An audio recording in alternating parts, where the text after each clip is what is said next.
শহর থেকে প্রায় ৩০০ কিলোমিটার দূরে জনমানবহীন একটা গ্রাম, যেই গ্রামে হাতে গোনা কিছু মানুষ বসবাস করত। কিন্তু হঠাৎ করে একদিন দেখা যায় যে একটা ভ্যান গাড়ি নিয়ে কিছু লোক এই গ্রামের ভেতরে প্রবেশ করেছে এবং গ্রামের আঁকাবাঁকা রাস্তা ধরে এগিয়ে চলেছে। কিন্তু কৌতূহলের বিষয় হলো এই লোকগুলো আসলে কোথায় যাচ্ছে, আর এর থেকেও বেশি রহস্যজনক বিষয় হলো এই গ্রামের ভেতরে ছিল মারাত্মক লেভেলের একজন সাইকো কিলার, যার টার্গেট ছিল সেই শহরের থেকে আসা 9 জন লোক, যাদেরকে সে হত্যা করতে চায়। যার জন্য গ্রামটার জঙ্গলের ভেতরে আনাচে কানাচে সব জায়গায় এমন এমন কিছু মানুষ মারার ফাঁদ সে তৈরি করে রেখেছে, যেটা থেকে বাঁচা একেবারেই অসম্ভব। আর বলতে গেলে এই জনমানবহীন গ্রামটার ভেতরে কেই একের পর এক নির্মম খুন করে যাচ্ছিল। আর শহর থেকে আসা সেই 9 জন লোক কি তাদের প্রাণ নিয়ে বেঁচে ফিরতে পেরেছিল? তাদের সাথে আসলে কি হয়েছিল সেটা জানতে তোমাদের দেখতে হবে সম্পূর্ণ এপিসোডটি। হ্যালো, তোমরা দেখছো সিফাই স্টোরি বাংলা।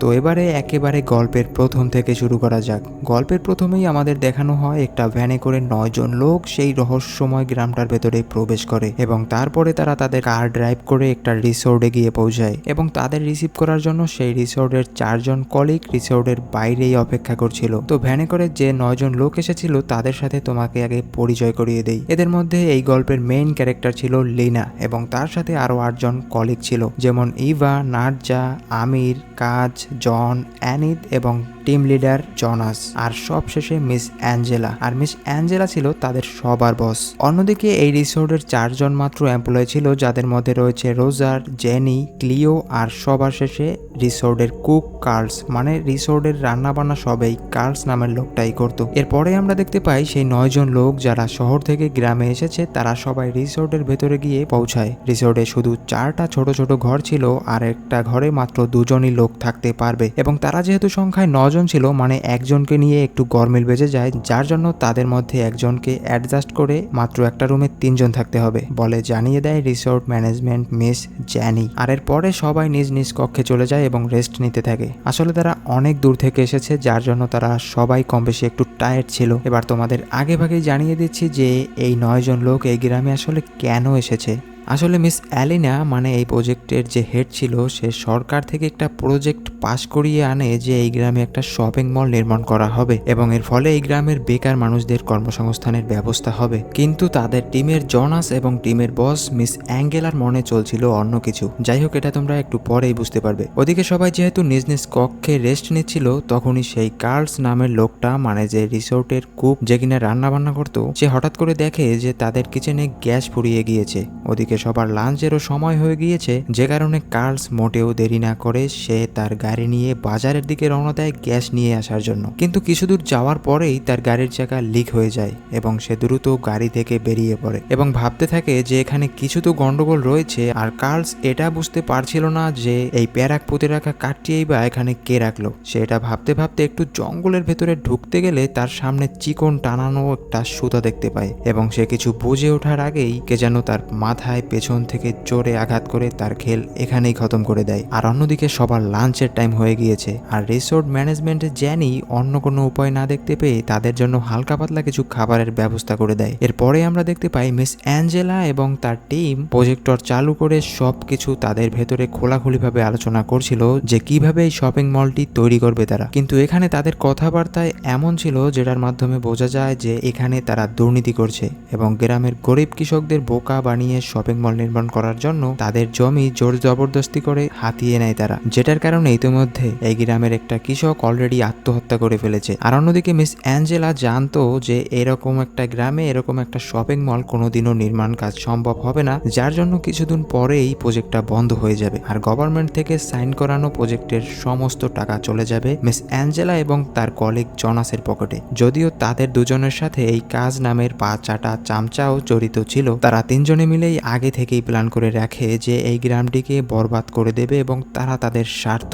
হাসিল করে নেবে। যদিও তাদের এই প্রজেক্টের আর 6 জন লোক এইসবের কিছুই জানতো না এবং তারা মিস অ্যাঞ্জেলাকে আগে থেকেই এই কাজটা করার জন্য অনেক বাধা দেয়। কিন্তু মিস অ্যাঞ্জেলা তাদের এই প্রজেক্টের বস ছিল, তাই বসের কথা না শুনে তাদের অন্য কোনো উপায় নেই। আর এদিকে আমাদের এই গল্পের মেইন ক্যারেক্টার লিনা যখন এই কন্ট্রাক্টটি ভালোভাবে পড়ে দেখে, তখন সে বলে যে এরকম একটা বাজে কন্ট্রাক্ট পেপারে আমি কখনো সাইন করিনি, তাহলে আমার আমার স্বাক্ষর এই কন্ট্রাক্ট পেপারে কিভাবে আসলো। ঠিক তখনই জনাস লিনাকে বলে যে গত 3 মাস ধরে তার মানসিক অবস্থা মোটেও ভালো নেই, যার জন্য অতীতের ঘটে যাওয়া অনেক কিছুই সে হয়তোবা ভুলে গেছে অথবা তার মনে পড়ছে না। আসলে লিনাই অ্যাপ্রুভাল সাইনটা করেছে। আর এদিকে হোটেলের সব কাজকর্ম সেরে হোটেলের স্টাফ রোজার যখনই ঝিলের কাছে গিয়ে দোলনায় বসে একটু রিল্যাক্স করছিল, ঠিক তখনই পেছন থেকে সেই সাইকো কিলারটা লম্বা একটা ছুরি দিয়ে তার বুক চিরে দেহের এপাশ ওপাশ করে দেয় এবং তাকে সেই দোলনার ভেতরেই বড় বড় পাথর বেঁধে ঝিলের ভেতরে ফেলে দেয়, যাতে তার মরদেহটা কখনোই উপরে ভেসে উঠতে না পারে। তো এবারে তোমাদের মাথায় হয়তোবা একটা প্রশ্ন ঘুরপাক খাচ্ছে যে এই সাইকো কিলারটা এই হোটেলের স্টাফদের কেন মারছে।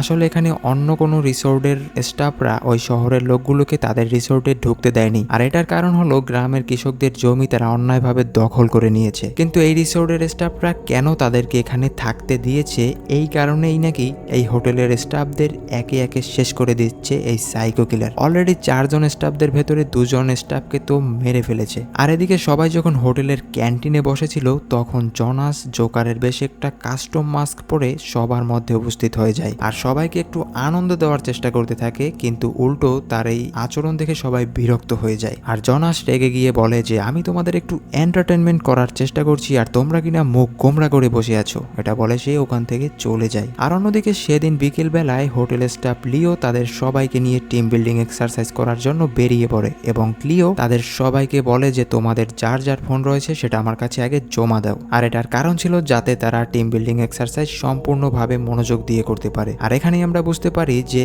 আমির নামের লোকটা আমাদের মেইন ক্যারেক্টার লিনাকে কিছুটা পছন্দ করত। আমির নামের লোকটা ভেতর থেকে একটা ভালো মানুষও ছিল বটে। ক্লিও তখন তাদেরকে দুজন দুজন করে টিম গঠন করে দেয় আর তাদের প্রথম প্রতিযোগিতা ছিল প্লাস্টিক বোতল দিয়ে বোর্ড তৈরি করে সবার আগে ঝিলের মধ্যে নেমে ঝিলে থাকা বলটাকে ধরতে হবে। আর এই প্রতিযোগিতায় জনাস আর কাজ খুব সহজেই জিতে যায়। আর এটার পরেও তারা এরকম আরো নানান ধরনের অ্যাক্টিভিটিস পারফর্ম করছিল। আর অন্যদিকে রিসোর্টে যেহেতু খালি ছিল, এটার সুযোগ নিয়ে সেই সাইকো কিলার ওখানে গিয়ে তাদের সবার ফোন চুরি করে নেয়, যাতে কেউ পুলিশের কাছে সাহায্য না চাইতে পারে। আর রিসোর্টে যেহেতু জেনি একা ছিল, সেজন্য জেনিকে ওই সাইকো কিলার মারার চেষ্টা করে, কিন্তু জেনি আর সেই সাইকো কিলারটা প্রথমে অনেক ধস্তাধস্তি করতে থাকে। তারপর কিলার এক পর্যায়ে জেনিকে নির্মমভাবে মেরে দড়ি দিয়ে কিচেনের ফ্যানের সাথে ঝুলিয়ে দেয়। তোমরা হয়তোবা ভাবছো যে এই কিলারটা আসলে কে বা কোথা থেকে এসেছে। ভিডিওটি শেষে তোমাদের কাছে এটা জলের মতো ক্লিয়ার হয়ে যাবে। আর এদিকে ক্লিও তাদের সবাইকে নিয়ে জিপ প্ল্যানিং এর প্রস্তুতি নিচ্ছিল, যেখানে তাদের সবাইকে নদীর এপার থেকে ওপারে যেতে হবে। আর এটার জন্য প্রথমে ক্লিও লিনাকে বেছে নেয়, কিন্তু লিনা এটা করতে বেশ ভয় পাচ্ছিল। আর এটা দেখে জন আর কাজ বেশ মজা নিতে থাকে। লিনা তখন বলে যে আমি হোটেলে গিয়ে একটু বিশ্রাম নিতে চাই। এই বলে সে ওখান থেকে চলে যায় আর সরাসরি জনাসের রুমে চলে গিয়ে তার ল্যাপটপ খুলে দেখে যে তারা যে প্রজেক্টটা সম্পূর্ণ করার জন্য এই গ্রামে এসেছে সেই কন্ট্রাক্টে আসলে লিনা সাইনই করেনি। আর এটার সম্পূর্ণ প্রমাণ ছিল জনাসের ল্যাপটপে। লিনাও তখন একটা পেন ড্রাইভে সেই সব গোপন ডকুমেন্টস নিয়ে কপি করে নেয়। আর এদিকে সবাই রিসোর্টে ফিরে এসেছে। আর রিসোর্টে ফিরে এসে হোটেলের স্টাফ ক্লিওর কাছে সবাই তাদের নিজ নিজ ফোন ফেরত চায়, কিন্তু ক্লিও তখন দেখে যে সেইখানে বক্স সহ মোবাইলগুলো উধাও হয়ে গিয়েছে। সে তখন কিছু বুঝতে না পেরে সবাইকে জানিয়ে দেয় যে কিছুক্ষণ পরেই তাদের সবার ফোন ফিরিয়ে দেওয়া হবে। সবাই যেন আগে নিজ নিজ কক্ষে গিয়ে ফ্রেশ হয়ে নেয়। আর এদিকে লিনা জনাসের ঘর থেকে বের হবার আগেই জনাস এসে পড়ে আর লিনা তাড়াতাড়ি তার খাটের নিচে লুকিয়ে থাকে আর সুযোগ বুঝে কিছুক্ষণ পরে বাইরে বেরিয়ে যায়। আর এদিকে ক্লিও সবার ফোনগুলো খুঁজতে থাকে এবং খুঁজতে খুঁজতে যখন সে হোটেলের ভেতরে চলে যায় তখন সে দেখতে পায় কিচেনের ভেতরে কে যেন জ্যানিকে মেরে ফ্যানের সাথে ঝুলিয়ে রেখেছে। তখন সেই সাইকো কিলারটা রিসোর্টের ভেতরেই ছিল এবং দেরি না করে সে ক্লিওর উপরে হামলা করে দেয়। ক্লিও বাঁচার জন্য অনেক চেষ্টা করতে থাকে, কিন্তু কোনো লাভ হয় না। ক্লিওর মুখে হাতুড়ি দিয়ে আঘাত করে তার দাঁত উপড়ে ফেলে এবং তাকে খুব নির্মমভাবে সে হত্যা করে। আর অবশেষে রিসোর্টের 4 জন স্টাফকে মারার মিশন কমপ্লিট করে ফেলে এই সাইকো কিলার। আর এখন শুধু বাকি আছে সেই শহর থেকে আসা 9 জন লোক। আর অন্যদিকে অ্যাঙ্গেলা এবং তার টিমের সবাই সন্ধ্যার সময় পার্টি করছিল, কিন্তু তারা তো আর জানে না যে তাদের অগোচরে 4 জন হোটেলের স্টাফকে মেরে ফেলা হয়েছে। এবার তাদের পালা। তো তারা স্বাভাবিকভাবেই মজমাস্তি করছিল। আর এখানে ফ্রান্স নামের একজন লোককে নিয়ে তারা কথা বলছিল। তো এবারে হয়তোবা তুমি ভাবছো যে ফ্রান্সটা আসলে কে। ফ্রান্স হলো অ্যাঞ্জেলার টিমের একজন এক্স কলিগ, যে কিনা অ্যাঞ্জেলার এরকম দুর্নীতি সহ্য করতে না পেরে তার ঘাড়ে কলম মলম পুঁতে দিয়েছিল আর সেটার দাগ তার ঘাড়ে এখনো রয়ে গিয়েছে। এইসব নিয়েই তারা কথা বলছিল। আর অন্যদিকে লিনা আমির এবং নার্জাকে আলাদা ডেকে নিয়ে জনস এর এরকম সব কুকর্ম প্রমাণ সহকারে তাদেরকে দেখিয়ে দেয়। যদিও এটা দূর থেকে জনাস কিছুটা আন্দাজ করতে পেরেছিল। জনাস তখন লিনাকে বলে যে তোমার সাথে আমি কিছু পার্সোনালি কথা বলতে চাই। জনাস তখন লিনাকে বলে যে তুমিও আমার কথা শোনো, এতে তোমারই ভালো হবে। এই প্রজেক্টটা নষ্ট হওয়ার পরে আমরা অন্য জায়গায় ভালো একটা চাকরিও পেয়ে যাব। কিন্তু লিনা সে কিছুতেই তার অফারটি মেনে নিচ্ছিল না। লিনা বলছিল যে সব কিছু সে পুলিশকে জানিয়ে দেবে। তাদের ভেতরে এরকম অনেক কথার কাটাকাটি চলার মধ্যেই ওখানে চলে আসে সেই মাস্ক পরা ভয়ানক সাইকো কিলার। আর স্পিড বোর্ডের পাখা দিয়ে কাজের দেহটা কেটে পুরো ছিন্ন ভিন্ন করে দেয় সে। আর দলের লিডার মিস অ্যাঙ্গেলাকে পাকড়াও করে গলায় ফাঁসি লাগিয়ে খুঁটির সাথে ঝুলিয়ে দেয়। আর এইসব কাণ্ড দেখে ওখানে সবাই তো ভয়ে এদিক সেদিক দৌড়াদৌড়ি করতে থাকে। কিন্তু তাতে কি কোনো লাভ হবে? গল্পের প্রথমেই আমি বলেছিলাম যে জঙ্গলের আনাচে কানাচে সব জায়গায় ফাঁদ পেতে রাখা হয়েছে। এখান থেকে পালানো এতটাই কি সহজ? তো এবারে আমির, লিনা এবং নার্জা এরা তিনজন জঙ্গলের ভেতরে দৌড়াদৌড়ি করতে থাকে, মানে পালানোর চেষ্টা করে। কিন্তু পালাতে গিয়ে জনাসের মাথায় কিলারের পেতে রাখা ফাঁদ বেঁধে যায়, যার কারণে তার মাথাটা পুরোপুরি কেটে না গেলেও উপরের চামড়াটা পুরোপুরি কেটে যায় আর তার মাথা দিয়ে অনেক রক্তক্ষরণ হতে থাকে। আর অন্যদিকে নার্জার পায়ে লোহার একটা ফাঁদ জড়িয়ে পড়ে, যেটা কিনা পশু শিকার করায় বেশি ব্যবহৃত হতো। সে এতে অনেকটা আহত হয়ে যায়, কিন্তু কোনোভাবে সে তার পা ওই ফাঁদ থেকে ছাড়িয়ে আবার হোটেলের ভেতরে গিয়ে ভেতর থেকে দরজা আটকে দেয়। আর অন্যদিকে লিনা আর জনাস সেই প্লাস্টিকের বোতলের বোর্ডটি দিয়ে পালানোর চেষ্টা করে আর তাদের পেছনে পেছনে সেই কিলারটাও চলে আসে। কিন্তু এত কিছু হয়ে যাওয়ার পরেও জনাসের ভেতর থেকে যেন লোভ কিছুতেই যেতে চায় না। জনাস তখন ওই অবস্থাতে লিনার কাছে সেই পেন ড্রাইভটি চায়। লিনা প্রথমে দিতে চায় না, কিন্তু লিনা যখনই পেন ড্রাইভটি তাকে দেয়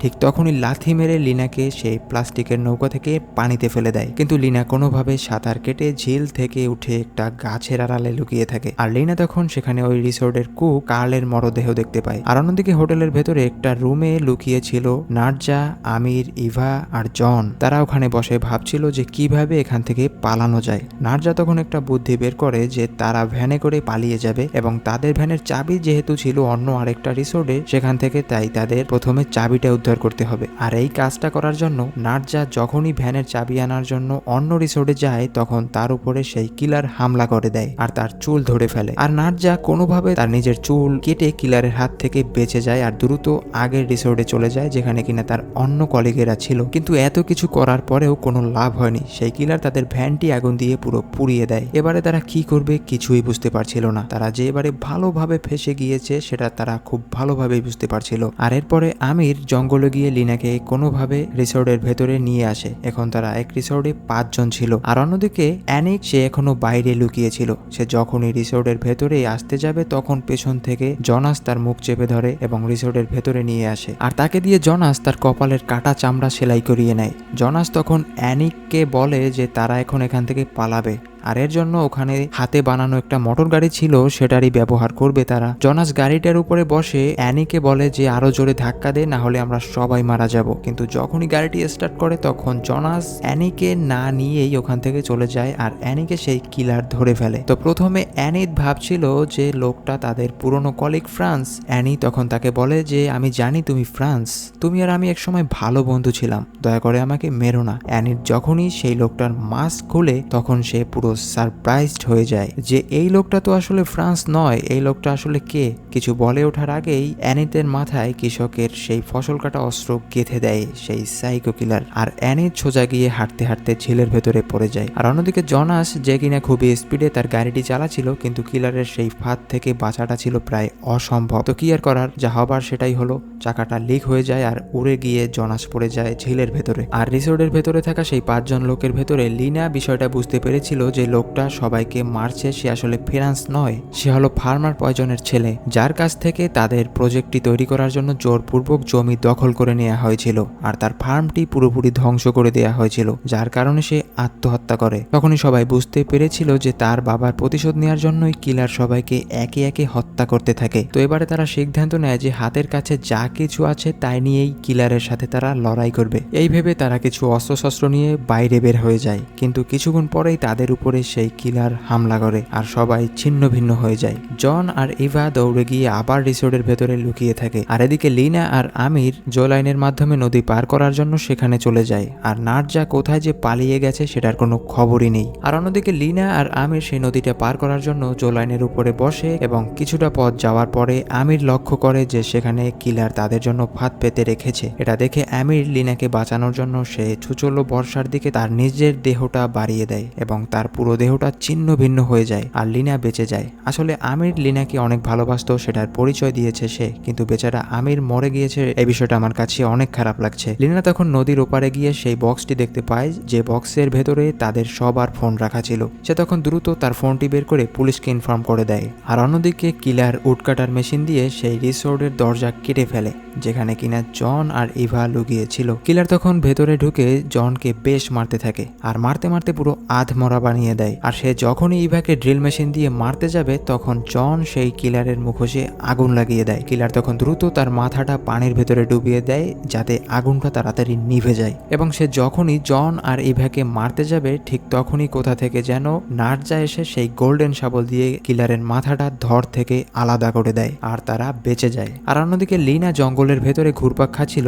সে তখন দেখতে পায় যে রাস্তা দিয়ে পুলিশ তাদেরকে উদ্ধার করার জন্য যাচ্ছে। পুলিশদের দেখে লিনা চেঁচিয়ে চেঁচিয়ে সাহায্য চাইতে থাকে, কিন্তু ঠিক তখনই ওখানে জনাস চলে আসে। এত কিছু হওয়ার পরেও সে তার নিজের লোভ লালসা ভুলতে পারছিল না। লিনার উপরে তখন জনাস হামলা করে আর তাদের ভেতরে অনেক হাতাহাতি হয়। লিনা তখন জনাসের মাথার কাটা চামড়া টান দিয়ে তার পুরো মাথাটাই উপড়ে ফেলে আর জোনাস ওখানেই পড়ে থাকে। তো পুলিশ এবারে সবাইকে উদ্ধার করে। অবশেষে যে কয়জন লোক বেঁচে ছিল তারা যেন নতুন করে একটা জীবন ফিরে পায়। কিন্তু এই গল্পে আমির নামের লোকটা ছিল খুব অনেস্ট, শুধু শুধু তাকেও মরতে হয়েছে। তো এবারে লিনা, জন, ইভা, নার্জা এই চারজনই মাত্র বেঁচে ছিল যাদেরকে পুলিশ উদ্ধার করে। পুলিশ এই জায়গায় এসে আরো অনেকের লাশ উদ্ধার করে, যেখানে কিনা কারো লাশ জঙ্গলে পুঁতে রাখা হয়েছিল, আবার কারো লাশ পানির নিচে পাথরের ওজন দিয়ে ডুবিয়ে রাখা হয়েছিল। আর পরবর্তীতে ওই গ্রামে সেই শপিং মলের প্রজেক্টটিও গভর্নমেন্ট বন্ধ করে দেয় আর সব কৃষকের জমি তাদের সবাইকে ফিরিয়ে দেয়া হয়। আর এই গল্পটা এখানেই শেষ হয়ে যায়। তো এই হরর মাস্টারপিস গল্পটা তোমাদের কেমন লাগলো সেটা অবশ্যই কমেন্ট বক্সে জানিয়ে দিতে ভুলবে না।